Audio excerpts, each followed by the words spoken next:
chers compatriotes, mes chers amis, quel soulagement! Quel soulagement pour nous tous! Depuis mardi et la libération des signatures.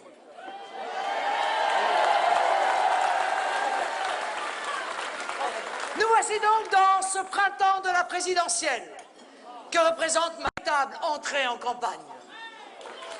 Printemps de la présidentielle qui annonce ce printemps de la France qui viendra bientôt libérer le peuple français des chaînes du renoncement qui l'entrave depuis trop longtemps.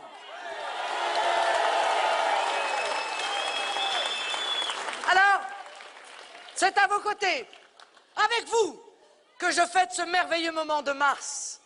Et c'est à vos côtés, avec vous, que j'exprime ma vision de la France. Oui, mes chers compatriotes, nous avons une mission essentielle. Remettre la France dans le droit chemin.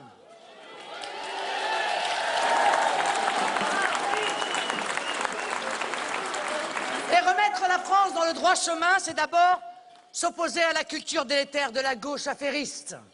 Oh, je la connais, la gauche. Je l'ai combattue aussi avec Steve Briouat, qui est présent dans cette salle. Nous l'avons combattue, cette gauche corrompue, voleuse.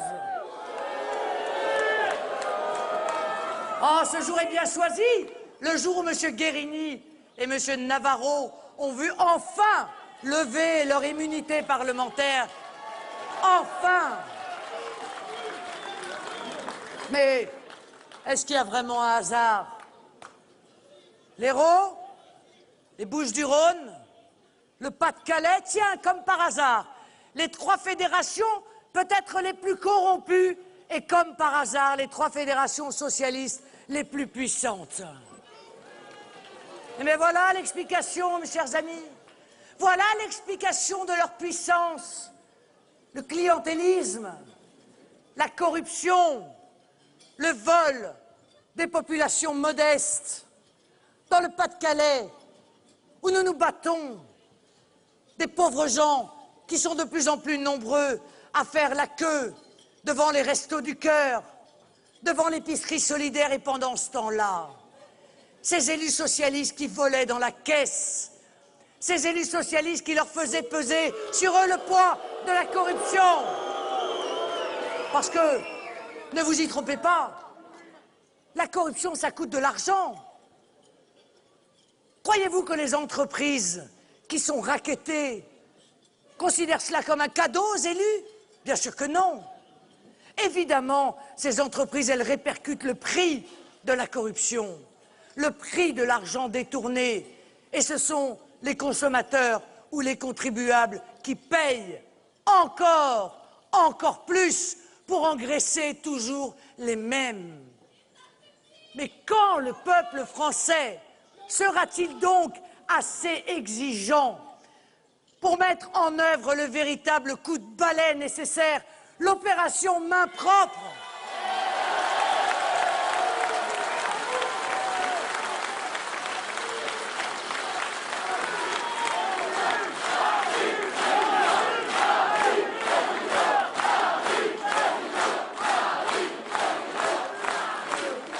Mes amis, je le dis très simplement, la gauche française n'a plus rien de bon. Elle a trahi le peuple. Elle est bien plus proche des puissances d'argent qu'elle n'ose le dire. Oh, elle ne fait pas peur à la grande finance internationale, au contraire. La toute-puissance financière sait que la gauche dévoyée est devenue un de ses plus fidèles alliés. Pour la finance internationale, peu importe que ce soit la droite ou la gauche, c'est égal. La toute-puissance financière sait que la gauche, comme la droite, est à sa botte et que la gauche ne rechigne en rien à vouloir faire payer aux Français, comme la droite, des sommes exorbitantes en remboursement d'une dette indue. François Hollande l'a prouvé en allant chercher une caution à la City de Londres. Ah, c'est sûr que ça a un peu ruiné la stratégie de Mélenchon, ça.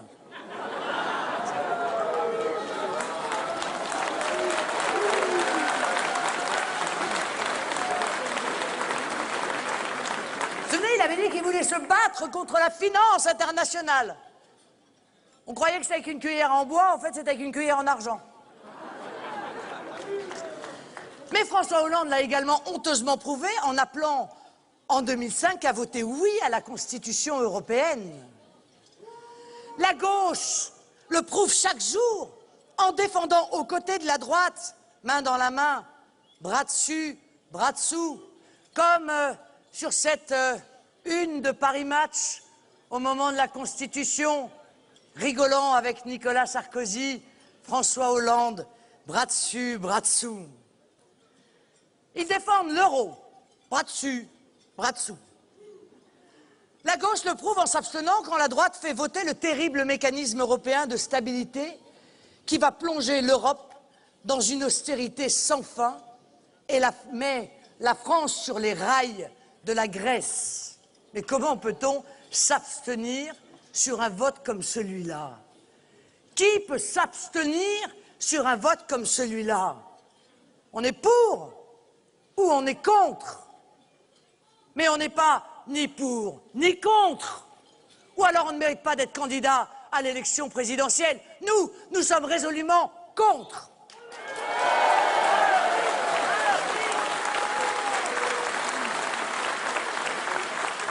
Je veux dire, mes amis, je trouve honteux ces politiques de gauche bobos qui osent se réclamer du peuple alors qu'ils ne cessent de le poignarder dans le dos dès qu'ils en ont l'occasion. Comme ils le font dans les collectivités locales, en matraquant les contribuables assoiffés qu'ils sont de dépenses publiques et de l'argent des Français. Est-ce que vous vous rendez compte tout de même que M. Hollande, qui ose venir nous vendre le blocage du prix de l'essence, mais pour 3 mois seulement, hein. Mais ce sont les mêmes qui, dans toutes les régions françaises, ont fait voter l'augmentation de la part régionale de la TIPP, c'est-à-dire de la taxe sur le pétrole. Et ils l'ont tous voté. Le MoDem, le PS, le PC, les Verts, l'UMP. Les seuls qui ne l'ont pas voté, les seuls qui se sont opposés à ce matraquage fiscal, c'est le Front National.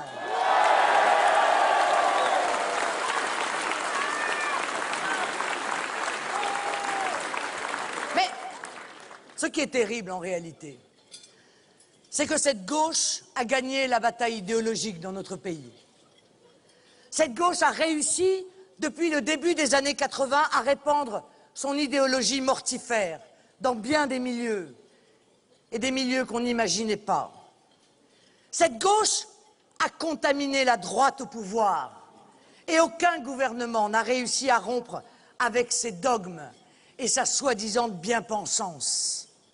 Je l'affirme, Sarkozy comme Jospin avant lui, et Chirac, et Mitterrand font vivre dans notre pays ce que j'appelle la dictature du malheur.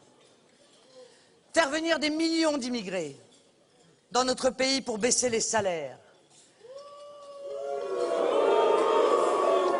Vouloir, en toutes circonstances, leur accorder des droits supplémentaires alors que les droits des Français, eux, ne cessent de s'affaiblir.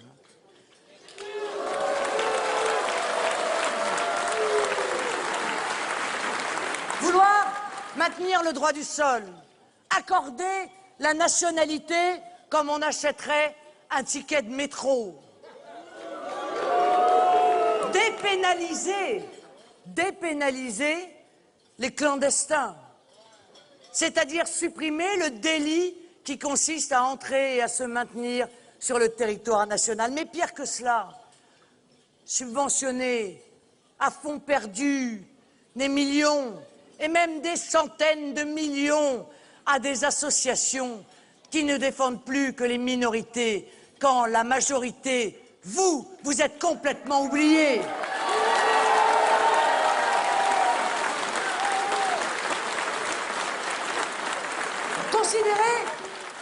Considérer l'assistanat comme un mode de vie acceptable, s'en accommoder, voire l'encourager, ben oui, bien sûr. C'est tellement mieux quand les gens n'ont plus de la liberté. C'est tellement mieux quand ils sont dans une situation tellement difficile qu'ils ne peuvent plus penser à penser, mais qu'ils ne doivent plus que penser à survivre. On est tellement plus fort quand on détient le pouvoir et que les autres sont pauvres, que les autres cherchent à tout prix à s'en sortir. On est tellement plus puissant quand on est un petit roitelet de région et quand le chômage de masse rend notre peuple esclave de telle ou telle aide sociale. C'est ça la dictature de la pauvreté. C'est cela qu'ils ont fait dans notre pays. Oh! Et si vous croyez qu'ils veulent la combattre, la pauvreté, vous vous trompez. Ben, ils y perdraient évidemment immédiatement leur pouvoir. S'ils se sont tous rangés à cette dictature du malheur, c'est qu'une société massivement assistée est plus facile à gouverner et accessoirement à berner. Cette gauche a distillé son venin dans les rangs de notre justice. Les socialistes ont toujours eu beaucoup plus de tolérance pour les agresseurs que pour les victimes. Et désormais, c'est toute notre justice qui fonctionne ainsi. Et nos politiques, de droite comme de gauche, ils s'y sont faits, ils n'y changent rien. Je ne supporte pas qu'on oublie dans notre pays la victime. Je ne supporte pas qu'on s'apitoie sur le sort de l'agresseur, qu'il faut toujours plus protéger et qu'on ne pense pas à la victime, à celui qui souffre et aux siens.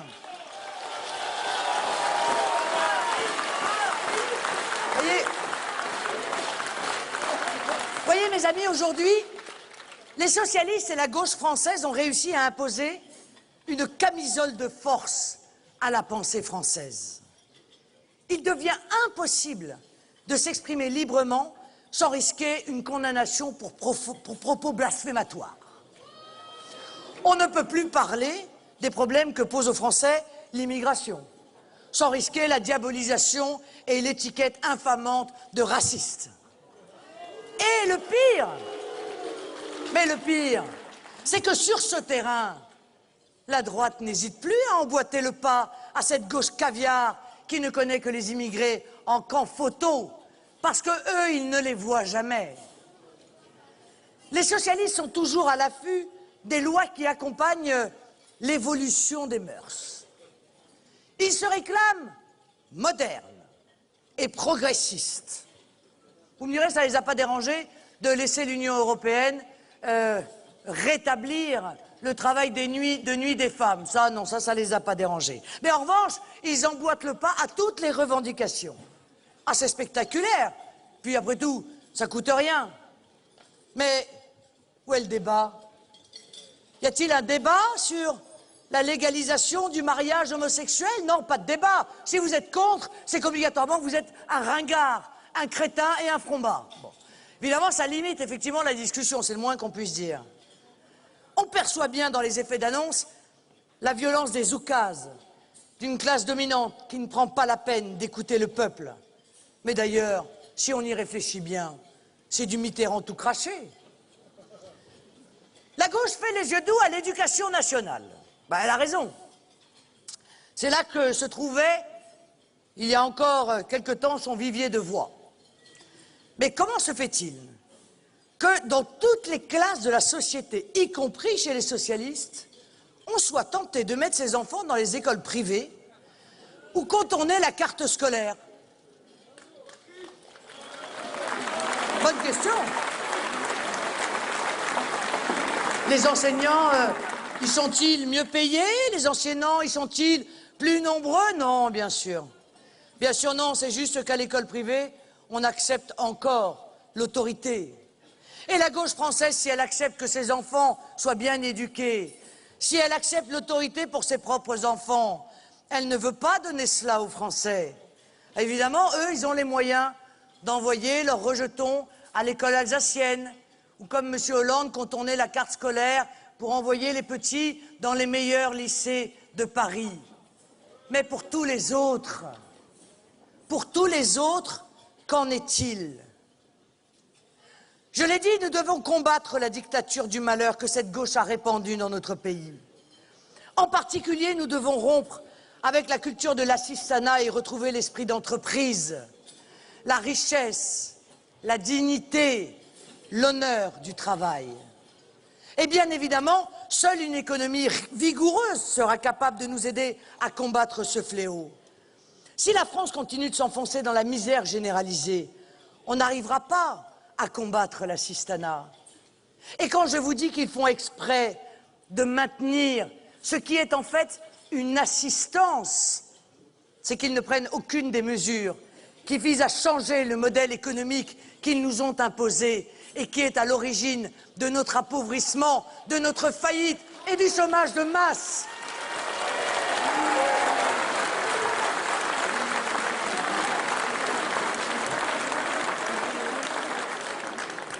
Vous savez, en réalité, tout se joue, à mon sens, dès l'école.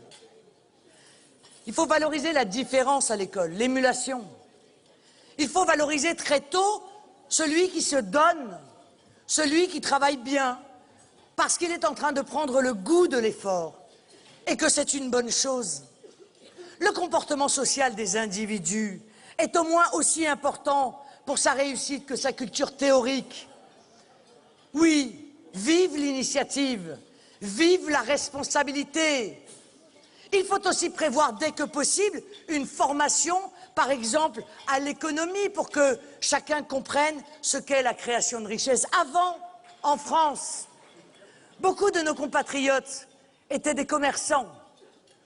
Les enfants vivaient, pour beaucoup, auprès de l'économie, dans le commerce de leurs parents. Ils savaient ce que c'était.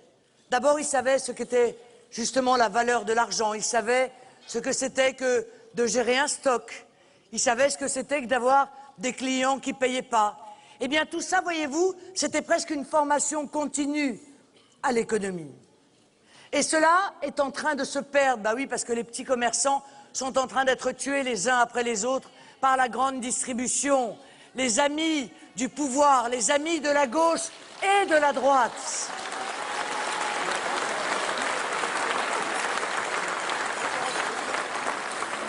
Il faut revenir et promouvoir à l'école ce propos fondamental, celui qui crée une entreprise, celui qui crée de la richesse, sert la collectivité. Arrêtons de stigmatiser, oui, parce que c'est le mot à la mode, alors on l'utilise aussi comme ça, la stigmatisation. Là, on stigmatise l'entreprise et l'entrepreneur comme principale source de l'injustice sociale. Mais on voit le résultat, en France, d'un monde sans entreprise. D'un monde qui voit les entreprises mourir les unes après les autres. Je crois qu'il faut cesser de confondre la petite entreprise, la moyenne industrie, qui marche, qui essaie de se développer, souvent familiale d'ailleurs, avec les multinationales du CAC 40, qui ont dévoyé l'esprit d'entreprise au profit de la finance mondiale. Les chefs d'entreprise, les vrais, ce que j'appelle le vrai patron, n'ont rien à voir avec les grands commis des entreprises du CAC 40. Les uns travaillent dur, ils ont mis leur propre argent dans leur entreprise, ils vivent au milieu de leurs salariés. Ils sont parfois payés autant et même parfois moins. Ils ne licencient que la rage au cœur parce qu'ils ne peuvent plus faire autrement. Et puis, ils subissent l'opprobre quand leur entreprise tombe, quand leur entreprise meurt, lorsque par malheur, ils n'ont pas réussi à la faire vivre dans des conditions de concurrence déloyale que leur ont imposées les dirigeants politiques. Mais ça n'a rien à voir avec les patrons commis. Les patrons commis, ils sortent des grandes écoles. Ils ont été cooptés, ils viennent d'ailleurs bien souvent de la vie politique. Hein. Ils ont été directeurs de cabinet d'un tel, chefs de cabinet de trucs. Et ils finissent à la tête des grandes entreprises. Mais ceux-là, ils n'ont pas mis un copec, pas un copec de leur argent personnel dans la multinationale en question. Ceux-là, ils ont pas mal au cœur quand ils effectuent des licenciements boursiers. Et lorsque la boîte a des difficultés, non seulement ils ne subissent pas l'opprobre, mais en général, ils partent avec le parachute doré. Vous voyez bien que ce sont deux mondes différents.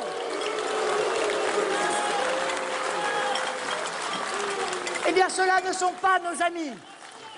Nos amis, ce sont les vrais entrepreneurs, ce sont les vrais patrons, ce sont ceux qui ont créé de l'emploi dans notre pays et qui sont encore capables d'en créer demain, pour peu qu'on leur en donne les moyens et qu'on ne leur demande pas de courir le 100 mètres avec les mains attachées dans le dos, le bandeau sur les yeux et le boulet aux pieds.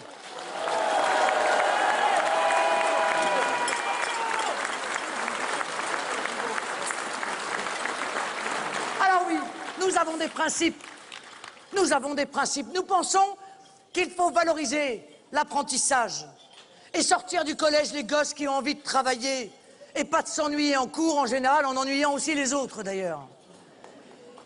Nous considérons que l'entretien d'une famille est un travail à part entière, qu'élever des enfants est un travail à part entière, et c'est pour cela qu'on doit donner le choix aux femmes ou aux hommes d'ailleurs qui le veulent, de pouvoir élever leurs enfants avec un salaire parental, d'avoir un statut et une retraite.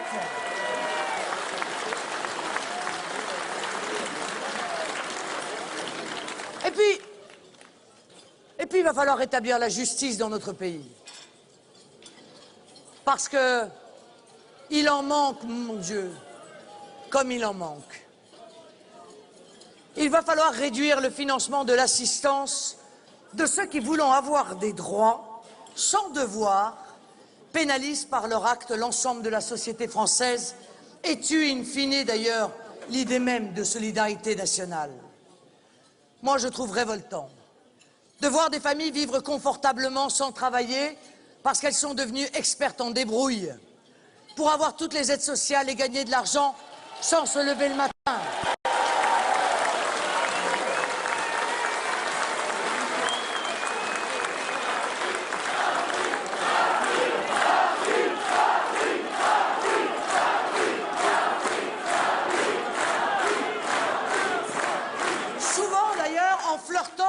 Avec l'illégalité et parfois même en s'y livrant carrément en toute impunité. Alors qu'à côté, il y a des familles où l'on travaille durement pour un maigre salaire, où l'on vit réellement le désespoir du chômage et où on a des conditions de vie à la limite du tolérable, des familles où les fins de mois commencent le 5. Je trouve scandaleux que des personnes qui vivent de la solidarité, des allocations, puissent, grâce au deal, à la drogue ou à d'autres trafics, s'en sortir plus facilement que celles qui gagnent honnêtement leur vie et ne prétendent pas à l'assistance sociale.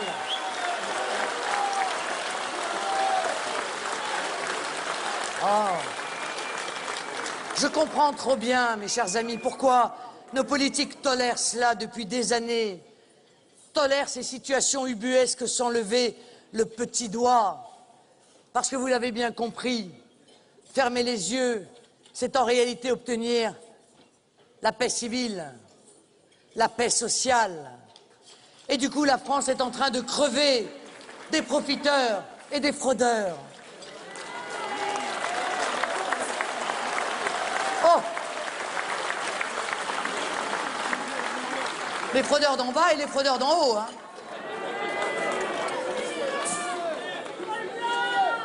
Parce qu'il faudra aller les décrocher aussi. Alors, vous savez, j'ai proposé qu'on mette en place un contrôle très minutieux des trains de vie suspects. Bah oui, écoutez, moi je ne comprends pas qu'on puisse accepter dans certains quartiers ou dans certains camps de Rome de voir des allocataires sociaux, des gens qui vivent soi-disant de l'assistance garés devant eux, des berlines, qu'un couple au SMIC, travaillant durement, ne pourra jamais espérer se payer.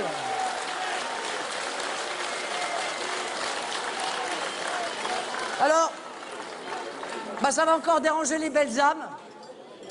Je m'en excuse auprès d'elles. BHL, je pense, ça va faire une crise d'acné. Mais je dis qu'il appartient aux services sociaux et fiscaux de se préoccuper enfin de ces situations. Et je veux qu'on donne à ces services tous les moyens de lutter contre les situations abusives, et notamment en ayant la possibilité, enfin, de croiser les fichiers entre administrations.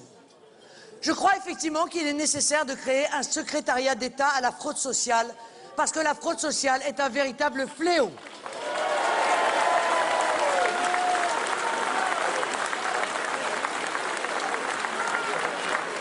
Mais je sais que les services de l'État ne peuvent pas tout. Alors je vais demander que l'on mène dans les communes des enquêtes de moralité sur certaines familles aux revenus suspects pour aider à débusquer les situations d'abus ou d'illégalité. Les Français n'en peuvent plus. Les familles qui abusent des aides sociales, qui ne font pas le moindre effort pour sortir de l'assistanat, qui vivent à nos crochets, ou qui, pire encore, fraudent ou multiplient les trafics pour gagner encore plus d'argent sans effort, elles sont souvent bien connues. Et il faut bien admettre que souvent l'on retrouve leurs enfants plongés dans la délinquance. Moi, je me souviens bien, quand je me suis fait tirer dessus par un petit caïd, il y a 5 ans, à Hénin-Beaumont, tout le monde connaissait sa famille. Ils étaient tous délinquants. Tout le monde connaissait ces frères-là qui faisaient vivre la terreur dans les quartiers de la petite ville, somme toute, d'Hénin-Beaumont. Alors il ne faut quand même pas se cacher les yeux. Si on veut vraiment trouver, il suffira de chercher.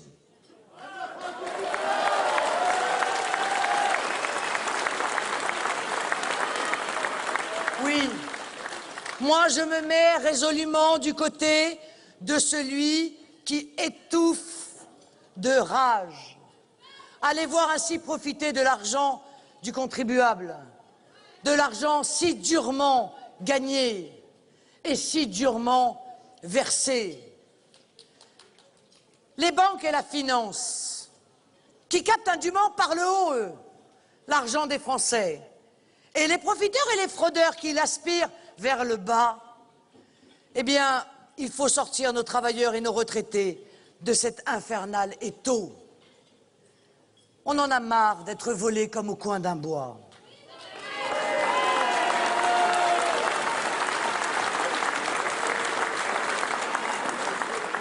On en a marre d'avoir le sentiment, en toutes circonstances, que l'on cherche à vous arnaquer, que l'on paye de plus en plus d'impôts et de taxes avec de moins en moins de services en face.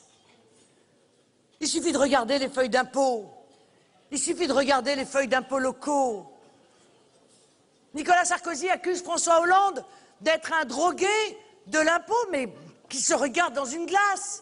24 taxes créées en un quinquennat. Et encore, on a échappé à la taxe chips et nuts. 24. Les Français tremblent en ouvrant leurs feuilles d'imposition. Et beaucoup n'arrivent même plus à verser ce qu'on leur demande. Mais si en contrepartie on avait mieux, si en contrepartie on avait une école extraordinaire, avec la sécurité pour nos enfants, avec la certitude d'avoir un emploi à la sortie, si on se sentait en sécurité partout, dans les quartiers, en ville, dans les campagnes, parce qu'il y avait là des forces de police en nombre suffisant avec des ordres, si en face on avait un hôpital qui était de plus en plus performant, des soins de mieux en mieux remboursés, si l'on avait tout cela, une justice de plus en plus rapide, de plus en plus efficace, des prisons où on puisse mettre les criminels et les délinquants qui ont été condamnés, mais je suis pratiquement sûr que nous serions bien moins nombreux à râler. Le problème, c'est que plus on paye et moins on a. Et là, il y a quand même quelque chose de problématique. Le problème, mes amis, c'est pas tellement le consentement à l'impôt. On est tous conscients qu'on doit payer des impôts pour avoir des routes, pour avoir des hôpitaux, pour avoir des écoles, pour avoir des universités, pour avoir une justice, une police, une armée. Le problème, ce n'est pas le consentement à l'impôt, le problème, c'est le consentement à la dépense. Parce qu'on ne sait pas, on ne sait plus, on ne comprend plus comment ils arrivent à dépenser autant d'argent avec des services qui ne cessent de descendre.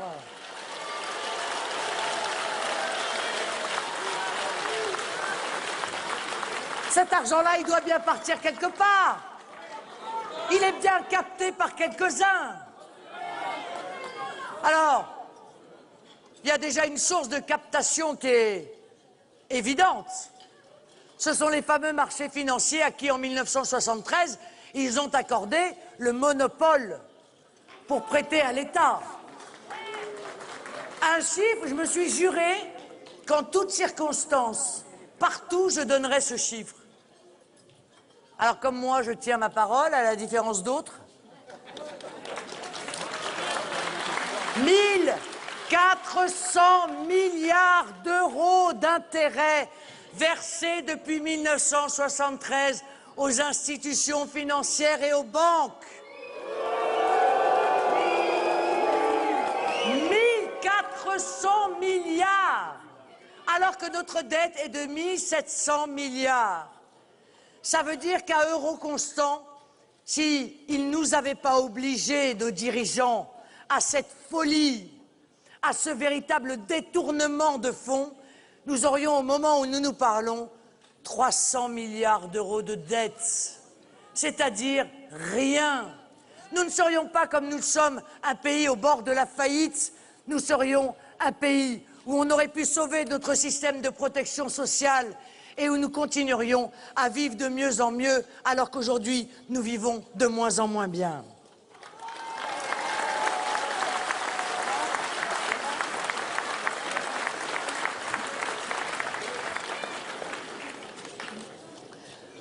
Alors, oui, des enquêtes de moralité, effectivement, pour voir si certains n'abusent pas, pour voir si il n'existe pas dans notre pays, par exemple, des familles polygames, où l'on multiplie les allocations familiales.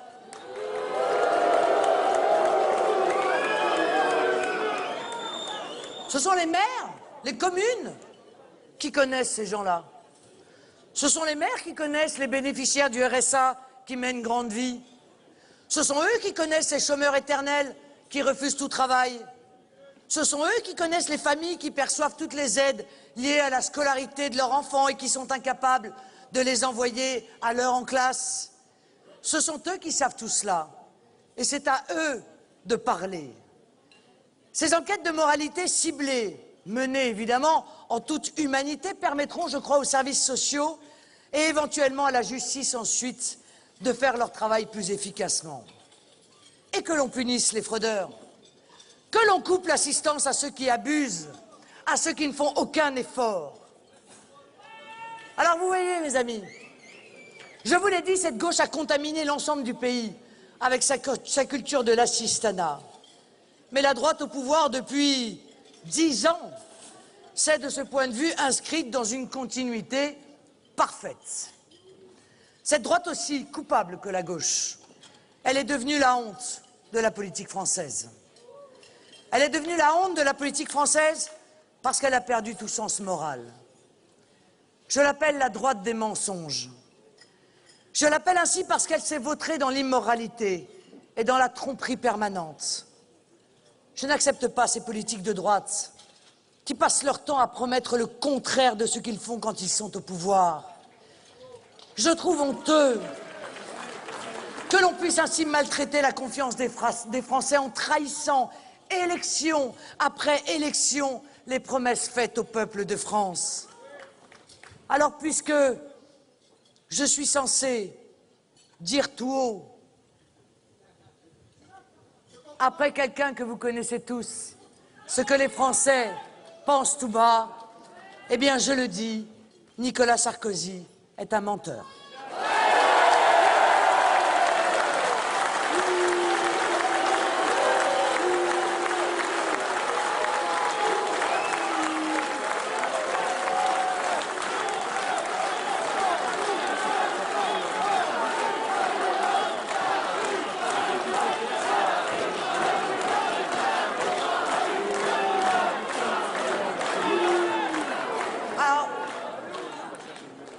C'est un menteur qui n'a de cesse de faire croire aux Français qu'il va agir et qui, en réalité, depuis des années et des années, ne fait rien. C'est un menteur parce qu'il joue un personnage pendant l'élection tellement contraire à sa réalité profonde. Cet homme ne change pas. C'est le même depuis toujours.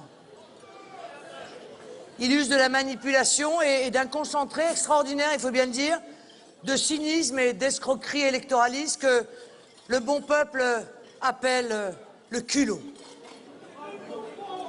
Vous me direz, il arrive à changer d'avis plus vite que son ombre maintenant. Même moi, j'ai du mal à suivre.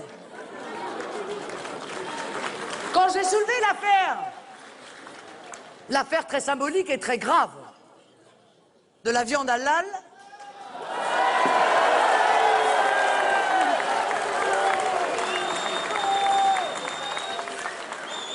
alors, le lendemain, il est parti comme un dératé à Rungis pour venir dire que cette polémique n'avait aucun sens. Jusque-là, j'étais pas très étonné, c'est toujours la même chose. Dès que je lève un tabou, on commence par dire « elle a tort, n'importe quoi, comment pouvez-vous dire une chose pareille ?» Et puis juste après, on s'aperçoit qu'en fait j'ai raison, et on propose en général les mêmes solutions que moi sans les appliquer. Donc je connais ça par cœur. Alors,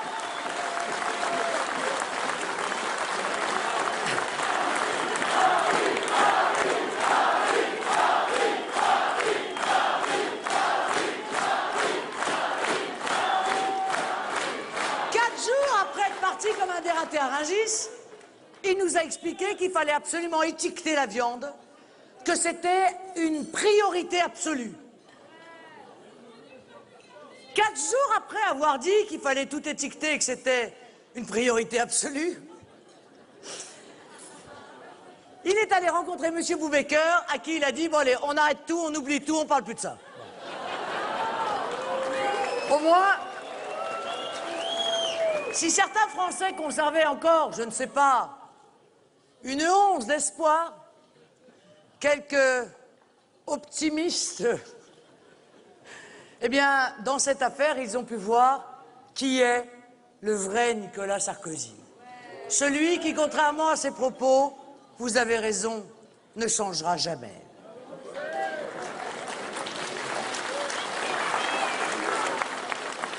Vous avez vu que il est devenu subitement, après avoir été quand même le président des riches pendant 5 ans, il est subitement devenu le président du peuple. Là, j'avoue qu'on en a tous souri quand même. C'est pas souvent en politique qu'on sourit. Alors, lui qui a quand même réussi à ne tenir aucune promesse. En tout cas, aucune de celles qu'il nous a faites, parce que celles qu'il a faites à ses copains du CAC 40, il les a plutôt bien tenues. Mais celle qu'il a faite au peuple, il n'en a tenu aucune. Eh bien, il refait les mêmes promesses. Mais mot à mot, avec la virgule au même endroit, les mêmes mots, les mêmes intonations, cette même fausse conviction. Lui, il a mis des puissants fin à la colère contre le système.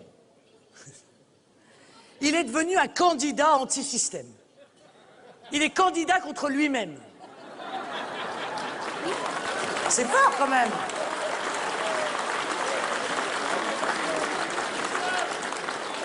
Il arrive à faire en même temps la majorité et l'opposition. Ça, c'est même plus de l'hyperprésidence, c'est de la schizophrénie.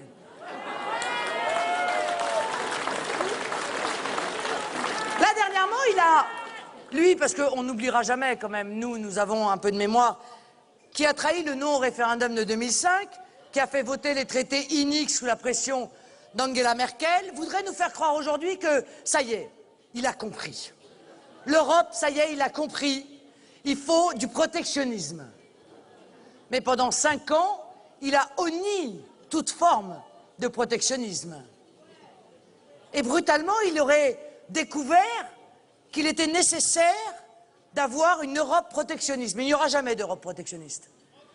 Parce que tous ceux qui dirigent l'Europe, parce que la Troïka qui a pris le pouvoir, FMI, BCE, Commission européenne, sont des adversaires des nations et des adversaires des protections que peuvent se créer les nations.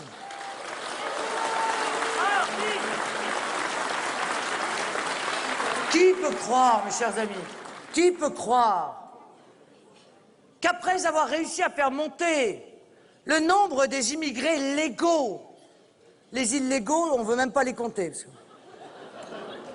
à 203 000 par an, 74% de plus qu'en 2000 sous Jospin, aujourd'hui il vient nous dire qu'il va diviser par 2 le nombre d'étrangers légaux qui rentrent chaque année dans notre pays. Vous me direz comme il en a fait entrer 1 million en 5 ans, pour un peu que pour une fois, il respecte sa promesse, ce qu'évidemment il ne ferait pas, ça ferait quand même 1,5 million en 10 ans, c'est quand même considérable. Mais il y a encore des gens pour croire à cela. Il y a encore des gens qui vont croire que Nicolas Sarkozy est capable de réduire l'immigration dans notre pays. Mais moi, prend-il à ce point les Français pour des naïfs? Quand les journalistes me disent, mais vous savez, Nicolas Sarkozy est en train de mettre en place la même stratégie qu'en 2007, et il est en train de multiplier les promesses pour pouvoir avoir l'oreille de votre électorat, je réponds en règle générale, il n'y a quand même qu'une seule personne en un siècle qui a réussi à vendre 2 fois la Tour Eiffel. C'est le plus grand escroc que l'on ait connu. Je ne suis pas sûr que Nicolas Sarkozy arrive à faire aussi bien. Mais croit-il que, je ne sais pas, que les Français ont hiberné ces 5 dernières années, que tout le monde a vécu dans des grottes et n'a ni vu ni entendu ce qu'il a pu faire pendant 5 ans? Les Français méritent mieux que cela. Les Français sont dignes de respect. Il n'y a, mes chers amis, que les journalistes de connivence, les médias englués dans la collusion avec un pouvoir à bout de souffle, un pouvoir violent et compromettant pour croire et essayer de faire croire à ces fariboles. C'est bien parce que les amis de M. Sarkozy détiennent les principaux groupes de presse que cette vérité, cette information majeure n'éclate pas. Cette vérité n'est pas dite sur les ondes, mais je suis persuadé qu'elle fait tout de même son chemin dans le cœur des Français. Et en tout cas, moi, je suis là pour la dire.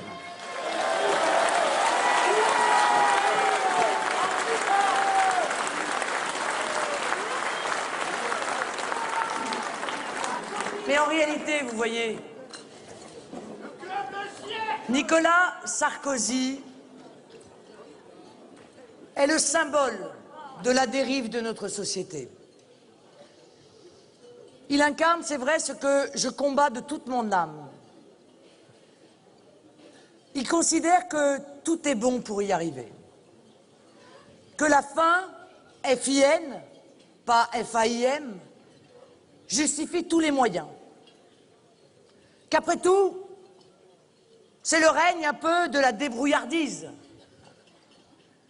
Plus on est sur la ligne jaune, pas vu, pas pris, l'important, c'est d'y arriver.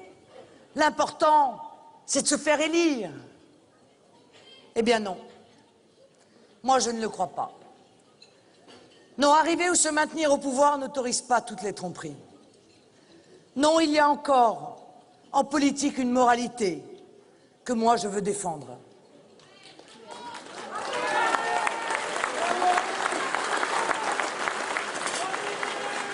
Moi j'ai une conception de la politique qui tranche avec ses mauvaises habitudes. J'ai le sentiment que depuis des décennies maintenant, depuis que je suis toute petite, j'ai vu arriver au pouvoir des gens qui sont arrivés par le mensonge. Pas une fois, pas une seule fois, je n'ai vu quelqu'un être élu et faire ce qu'il avait promis de faire. pour se faire élire.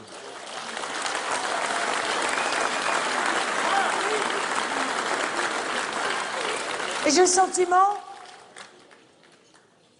que le peuple français a renoncé à s'indigner de cette situation. Il n'est pas normal de vous faire des promesses et de ne pas les tenir. Il n'est pas normal de faire l'inverse quand on est élu de ce qu'on s'est engagé à faire pour se faire élire. Gardez cette capacité d'indignation. Ne considérez pas ça comme normal. Considérez ça comme normal, c'est déjà le début de la fin. Ça veut dire qu'il n'y a donc plus aucune morale dans notre pays. Ça veut dire qu'on considère que ceux qui nous dirigent ont les droits de se comporter comme des menteurs, comme des voyous.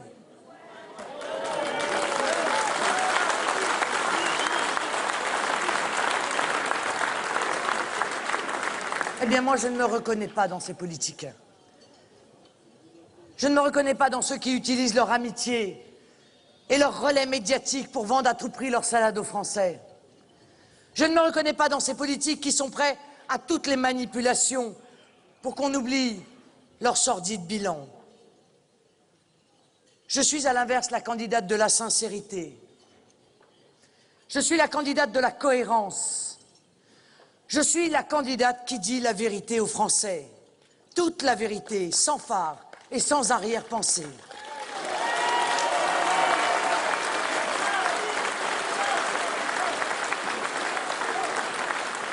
Je veux, mes amis, je veux le retour de l'honnêteté en politique. Je veux mettre un terme à l'immoralité qui est devenue un véritable mode de gouvernement dans notre pays. Et je rejette ces politiques qui méprisent à ce point le peuple. Je pense qu'on ne fera rien de bon dans notre pays sans droiture.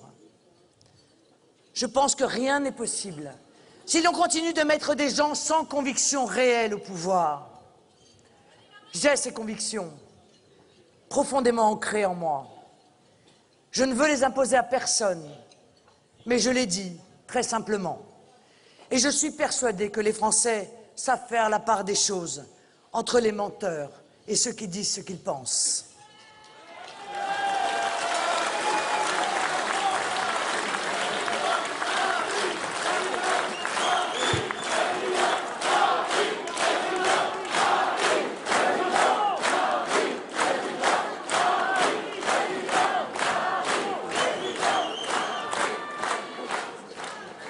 J'ai des convictions fortes et notamment sur l'école. Pourquoi je parle beaucoup d'école? Parce que normalement ce sont les plus faibles qu'on est censé protéger et ce sont ceux qu'on sacrifie le plus facilement, nos enfants. Des générations entières ont été sacrifiées. Moi, je suis mère de 3 enfants scolarisés, comme moi d'ailleurs, dans le public, comme je l'ai été, et je connais bien les problèmes de l'école. L'école est un lieu d'exigence et de savoir. Et le nivellement par le bas m'est parfaitement insupportable. Et jamais je n'accepterai que les meilleurs soient ralentis par l'affaissement généralisé des exigences à l'égard de tous. Il n'y a aucune honte à réussir. Au contraire, nous souhaitons tous pour nos enfants le meilleur. Et tous, nous valorisons la réussite par rapport à l'échec. Notre société ne valorise pas assez ceux qui essaient, ceux qui se dépassent, ceux qui vont plus haut qu'eux-mêmes. Quoi de plus merveilleux que le fils ou la fille d'ouvrier, petit-fils ou petite-fille d'agriculteur qui accède aux meilleures filières, à l'excellence? Faut-il le brimer? De quel droit devrait-on le freiner? Les prix et les récompenses à l'école ont presque disparu. Mais pour quelle raison? Faut-il punir le bon sous prétexte qu'il sortirait du lot? Eh bien, ce n'est pas ma vision des choses. Une France qui gagne, c'est une France qui encourage les meilleurs. Une France aussi qui promeut le talent et le travail. Et je veux une France qui gagne. Je veux que la France sorte du sombre pessimisme dans lequel des décennies de politique dépressive l'ont plongée, qu'elle trouve un nouvel éclat, une nouvelle jeunesse. La France, mes amis, doit être riante, joyeuse, audacieuse, combative et belle.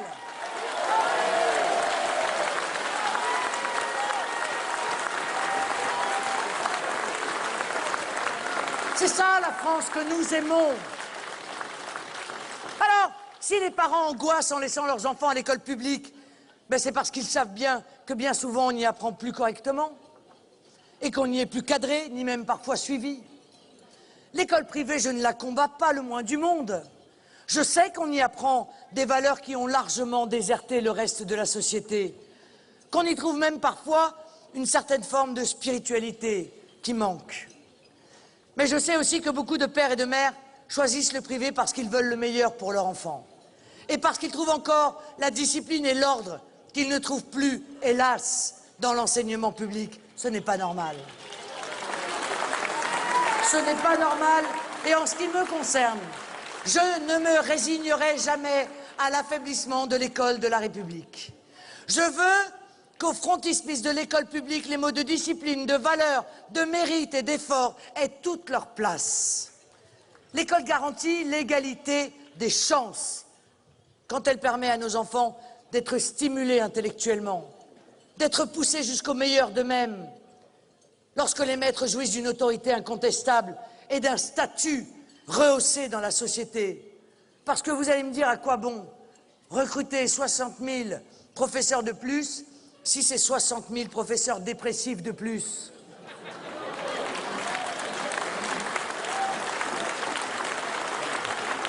Alors c'est vrai, il faut stopper cette règle du 1 sur 2 dans l'enseignement, c'est une évidence. Mais il faut aussi et surtout relever l'école publique. Il faut mettre l'effort sur l'école maternelle et l'école primaire. Pourquoi? Parce que c'est là que sont transmis les piliers, la colonne vertébrale qui permet à nos enfants de grandir droit.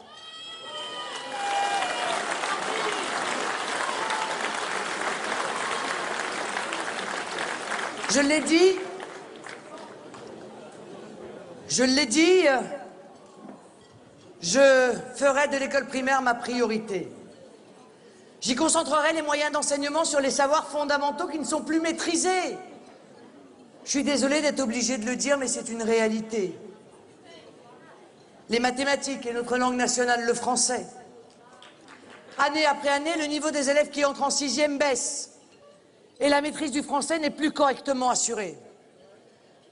Alors, stop à la dispersion sur l'inutile et le superflu. Revenons aux évidences que les parents, eux, ont gardées d'ailleurs à l'esprit. L'école primaire doit avoir un responsable, et ce sera le directeur d'école à qui je donnerai enfin un vrai statut hiérarchique. Je m'élèverai contre la réforme envisagée du baccalauréat. Vous savez, ça vise, sous des prétextes insincères d'ailleurs, à mettre en place le contrôle continu. Mais le contrôle continu, c'est l'inégalité entre les établissements. C'est rompre avec la justice que représentent l'examen et le concours. C'est un moyen, en fait, sans le dire, de tuer le baccalauréat. Cette exception française qu'il faudrait absolument faire disparaître, peut-être parce qu'en réalité, c'est une exception trop française. Au contraire, je veux et je ferai un baccalauréat beaucoup plus exigeant. Ce ne seront peut-être plus 86% des élèves qui le décrocheront, mais il retrouvera une vraie valeur et valorisera de nouveau l'intelligence et l'effort.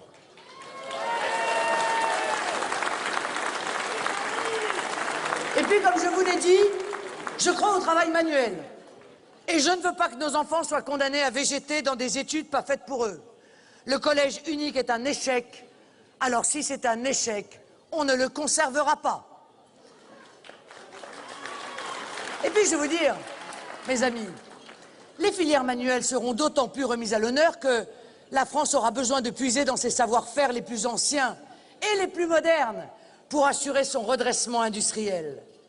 Il y a un génie artisanal et ouvrier français.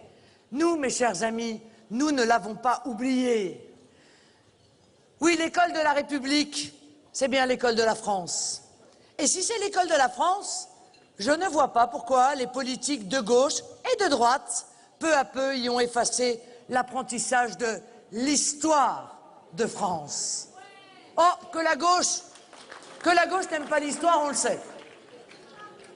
Mais que Nicolas Sarkozy leur ait emboîté le pas, avec un zèle aussi marqué, est objectivement inadmissible.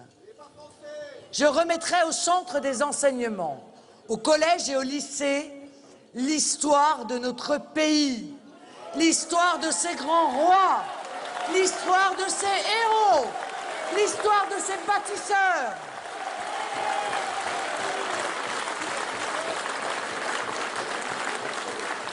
Oui, l'apprentissage de Clovis, Napoléon, Henri IV, plutôt que l'histoire du Mali ou du Monomotapa. Je vous signale d'ailleurs que je considère que la récente suppression de l'histoire en terminale S est une hérésie. Alors je remettrai l'histoire obligatoire en terminale S. Parce que les terminales S aussi, ils doivent savoir d'où ils viennent.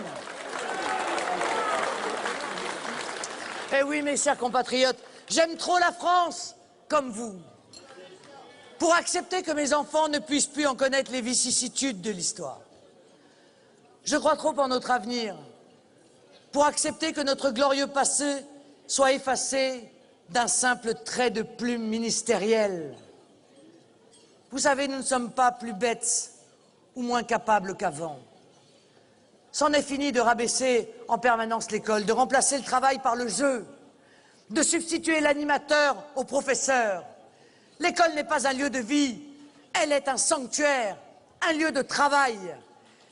Et la note y a toute sa place, en dépit des jérémiades, des 68 arts et des bobos attardés.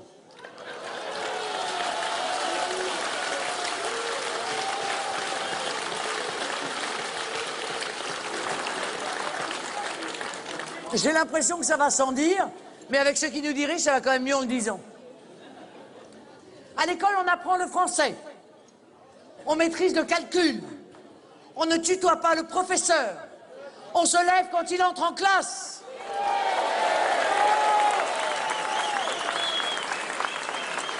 On apprend l'histoire sur des frises. On connaît sa géographie et on chante la Marseillaise.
Chers amis, les drapeaux que vous agitez, eh bien, on les remettra au fronton de nos écoles.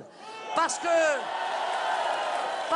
jamais, jamais, au grand jamais, nous ne devons avoir honte de nos couleurs.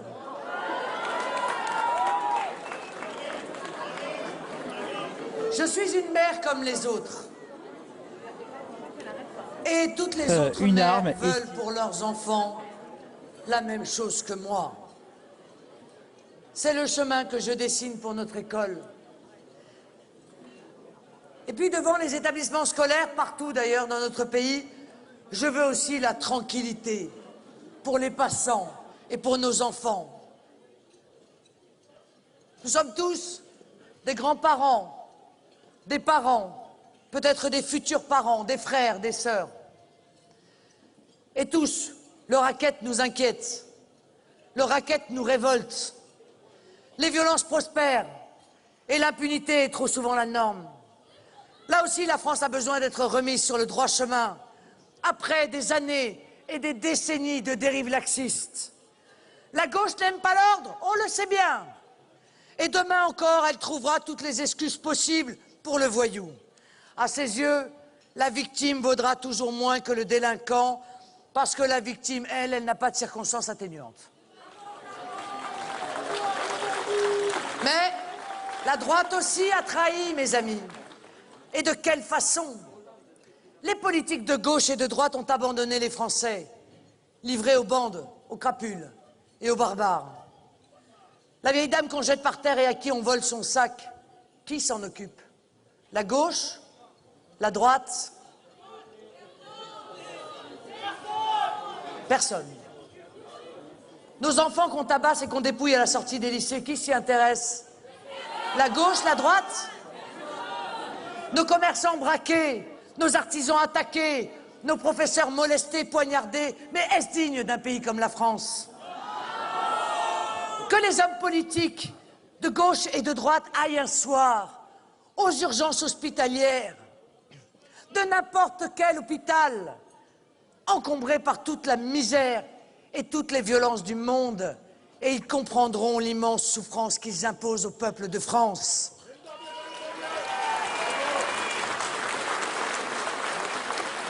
Comment expliquer tant de reculades? Une gauche qui passe sa vie à trouver des excuses aux plus violents et une droite qui occupe ses meetings à promettre et à mentir. Eh bien, c'est le règne de l'abandon des valeurs et du cynisme électoraliste. C'est l'aboutissement désolant d'une descente aux enfers à laquelle tous nous ont conduits. Je remettrai la France sur son chemin de tranquillité, d'ordre et de sécurité.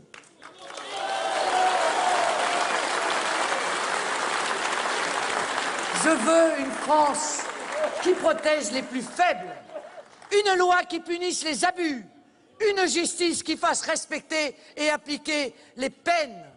Comme je l'ai réclamé depuis des mois, les remises automatiques de peine seront supprimées parce que je n'aime pas quand la justice devient l'injustice. 20 ans de prison, ce n'est pas 12 ans de prison, c'est 20 ans de prison.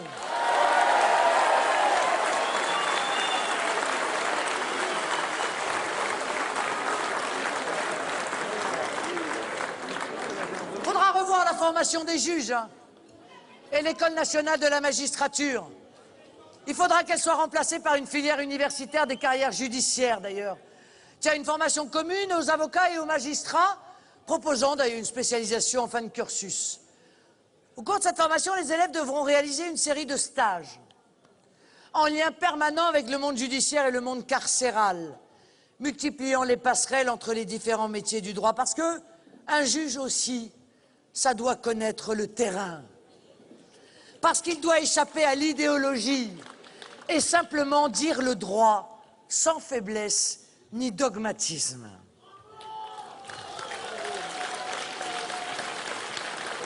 Et puis, mes amis, face à cette gauche, assimilable sur ce sujet-là aussi à la droite, et qui ne voit dans la France qu'un morceau de l'Europe, je serai le défenseur intransigeant de la patrie. Aux héritiers de François Mitterrand, qui reconnaissent du bout des lèvres que la France est notre patrie, mais qui ajoutent avec force que l'Europe serait notre avenir, je réponds, la France est notre patrie, la France est notre avenir.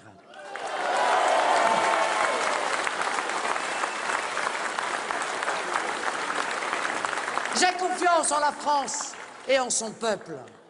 J'ai rejeté il y a 20 ans le traité de Maastricht proposé par la gauche et François Mitterrand.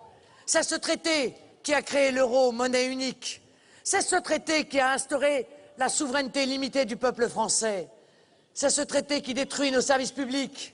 C'est ce traité qui contraint tellement la zone euro qu'elle est la région du monde qui connaît le plus faible taux de croissance depuis 10 ans. J'ai confiance en la France et en son peuple. J'ai rejeté il y a 7 ans la Constitution européenne, soutenue par la gauche et François Hollande. C'est cette Constitution qui nous a été imposée en contrebande par le Congrès du 4 février 2008 avec le concours massif des parlementaires socialistes. C'est bien leur Constitution honteuse qui, avec sa concurrence libre et non faussée, provoque désindustrialisation et chômage. C'est elle qui est en train d'avoir à la peau de nos agriculteurs, de nos producteurs de lait, de nos pêcheurs. Écoutez-les, Écoutez-les, bon sang, c'est eux qui vivent les conséquences de cette Europe destructrice. Écoutez-les!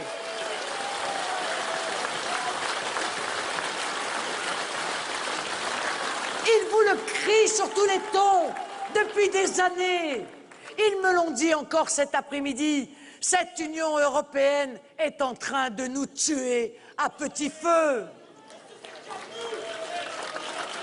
Mais pourquoi n'entendent-ils pas cela? Si ce n'est parce qu'ils ont à l'égard de l'Union européenne une admiration quasi religieuse. Être contre l'Union européenne, dénoncer les méfaits de l'euro, mais mon Dieu, c'est être blasphème. Et c'est limite s'il ne nous brûlerait pas, s'il le pouvait d'ailleurs. D'avoir osé, oser quoi? Dire la vérité? Oser porter la parole des ouvriers mis au chômage par les délocalisations? Des pêcheurs dont un avait quasiment les larmes aux yeux cet après-midi en nous expliquant leur situation? Des exploitations agricoles familiales qui disparaissent à une vitesse horrifiante. C'est ça, pour dire la vérité, cette vérité-là que ceux qui nous gouvernent ne veulent pas entendre. Eh bien, nous la crierons, cette vérité, autant de fois et aussi fort qu'il est nécessaire pour qu'enfin ils entendent la souffrance du peuple français.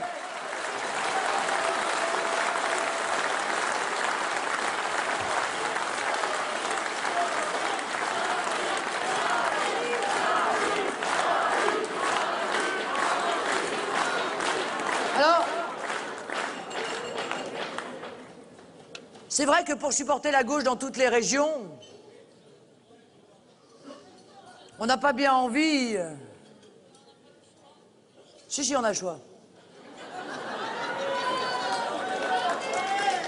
De supporter la gauche de François Hollande. La gauche de François Hollande, faut pas s'y tromper quand même, hein. C'est la gauche du FMI de Dominique Strauss-Kahn. La gauche de François Hollande, c'est la gauche de l'OMC de Pascal Lamy. La gauche de François Hollande, c'est encore et toujours la gauche européiste de Jacques Delors. Et puis, il y a aussi tout ce boboïstan arrogant, avec sa figure de proue, Jack Lang.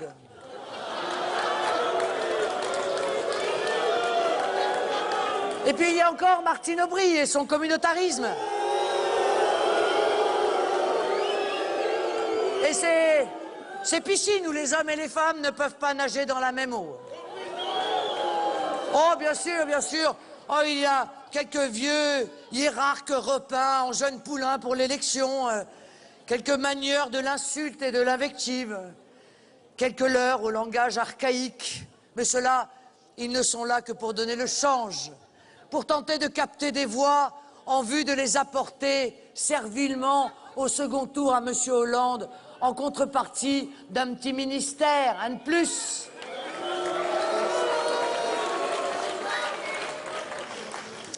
Tous sont unis en réalité dans un même projet. Casser la France dans l'Europe au nom de leur fascination pour la mondialisation sans frontières. Le projet de François Hollande est toujours moins de France, pour toujours plus d'Union européenne. Face à cette gauche qui n'aime pas la France, je rassemblerai tous les patriotes d'où qu'ils viennent, y compris s'ils viennent d'une gauche qui n'a pas oublié Jaurès. La patrie est le bien de tous ceux qui n'en ont pas ou n'en ont plus. La patrie est le bien commun du peuple, de tout le peuple, et la France a besoin de tous ses enfants. Tous les autres ont renoncé, tous ont abdiqué devant ces dictatures que j'évoque, dictature de la finance, dictature de l'Europe, dictature des minorités, dictature du malheur. Ils ont tous renoncé. On nous dit toujours que plus rien n'est possible dans ce pays, qu'on ne peut plus rien changer. Mais on peut et on doit remettre la France dans le droit chemin. On le peut.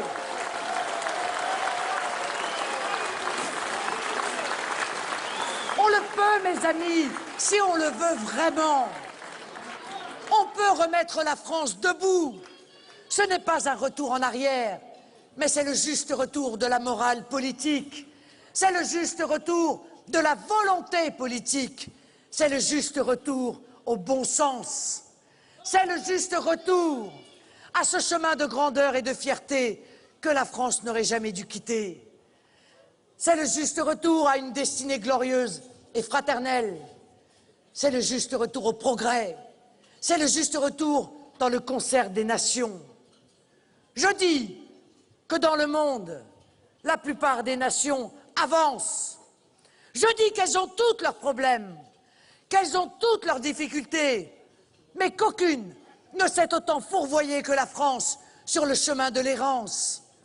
Un pays dirigé par des hommes ivres, ivres de pouvoir, et donc un pays qui titube, perdu, déboussolé, qui a perdu le chemin.